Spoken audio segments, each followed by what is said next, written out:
And taking a look here at Marlon Moraes, Jose Aldo.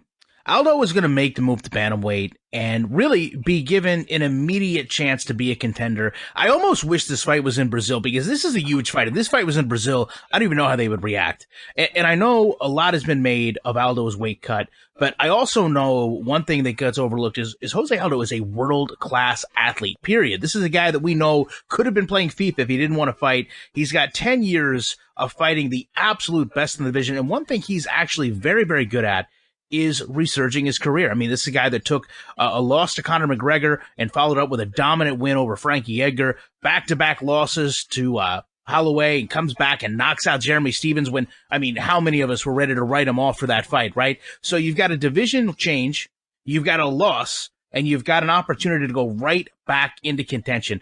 And obviously, when we look at his opponent, I had a lot in Marlon Moraes. I really thought Marlon Moraes, and I still do, I really thought Marlon Moraes was going to be the guy that beats Henry Cejudo, but now I have to wonder the opposite. You know, is Marlon Moraes that guy that's going to lose to elite guys like Henry Cejudo, like a Sun Sao? And I know that Jose Aldo is elite. So I really see this fight going Jose's way, and I think we learn a lot more about Marlon Moraes than we already know about Jose Aldo. This is the hardest fight to pick for me, simply because if the cut is effective and he comes in there in good shape and he comes in there and he's not sucked up and looking like death, I think he wins. I think he has the wider skill set than Marlon Moraes. He has more experience. We haven't seen that off the cliff kind of performance. Of course, he lost to Volkanovski, but still a competitive fight. He didn't look bad. Obviously lost to Max Holloway, but Max Holloway's the best in the division. He's blown away everybody he's fought at 145. So the issue for me is if the weight cut is good and Jose Aldo isn't physically, incapable of getting all his skills together in the octagon, he wins.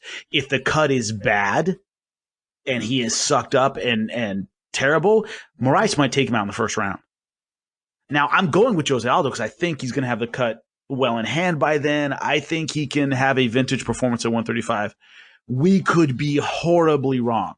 And that's why it's so hard to pick, is it's really one way or the other. We're going to know very quickly how Jose Aldo looks at 135. If he's close to his performance level at 145, I think he wins.